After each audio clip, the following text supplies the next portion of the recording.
Magandang gabi din po, Father. Unang araw ng panibagong buwan, ang buwan ng Marso, ika-8 na linggo sa karaniwang panahon. Ilang araw, haharapin na natin ang panibagong panahon sa kalendaryo ng simbahan, panahon ng Kwaresma. Sa ating pagninilay, napakagandang balikan ang narinig natin mula sa ating ebanghelyo.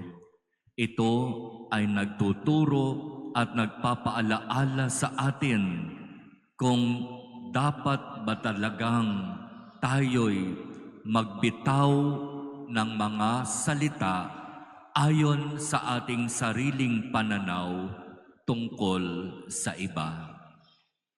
Ano ang ibig sabihin? Di ba kadalasan kung babantayan lamang natin ang ating mga sarili kapag tayo ay magbibitaw ng salita patungkol sa iba? Ang dami nating nasasabi kahit hindi naman talaga natin kilala yung tao. Kahit naman talaga hindi natin alam ang totoong kwento na bumabalot doon sa taong iyon. Kasi napakahirap sa atin kapag ibinukas natin ang ating mga mata at nakita natin ang ating nasa paligid at may kausap at katabi tayo, ibubukas agad natin ang ating bibig at asahan mo ang lalabas sa bibig na yan ay patungkol dun sa ibang tao na para bang ang nagsasalita alam ang lahat. Ang paalaala ng Ebanghelyo, mag-ingat sa pagbibitaw ng salita tungkol sa kapwa. Na para bang sinasabi, bago tayo magbitaw ng salita patungkol sa iba, tignan muna natin ang ating mga sarili. Sa madaling salita, bago tayo magsalita ng masama patungkol sa iba, suriin muna nating mabuti ang ating mga sarili. Baka magulat tayo kasi mas masama pa pala tayong matatawag kaysa doon sa sinasabihan natin ng hindi maganda. Mag-ingat sa paghusga. Mag-ingat sa paghatol. Mag-ingat sa pagsasalita ng hindi maganda sa kapwa. Sapagkat ang sinasabi ng ating Panginoon, kung ano ang bukang bibig, siyang laman ng dibdib. Kung masama ang lumalabas sa bibig, asahan mo ang puso ng taong iyan, punong-puno ng kabulukan, punong-puno ng kasamaan. At totoo naman, di ba?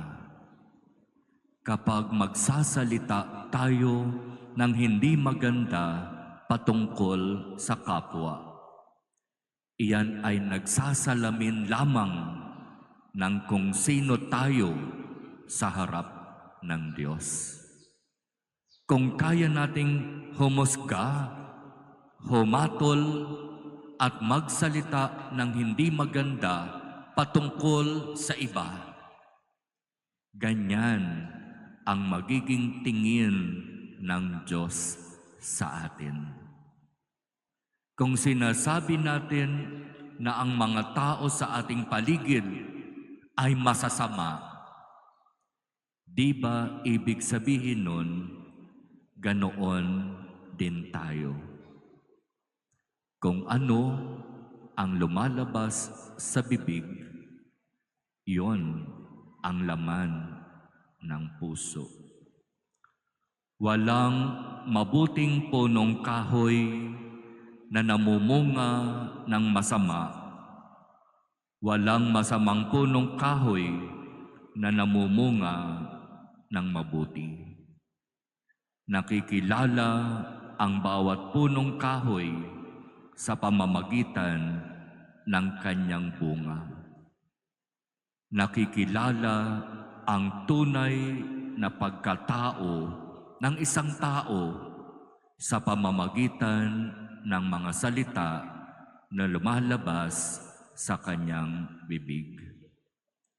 Kaya pagnilayan nating mabuti, mga kapatid, ang mga ipinapaalaalang ito ng ating mga pagbasa ngayon. Akmang-akma, tamang-tama sa panahon ng Kwaresma na haharapin natin simula sa Miyerkules, ang Miyerkules ng Apo. Tignan muna natin ang ating mga sarili bago tayo magbitaw ng hindi magagandang salita patungkol sa iba.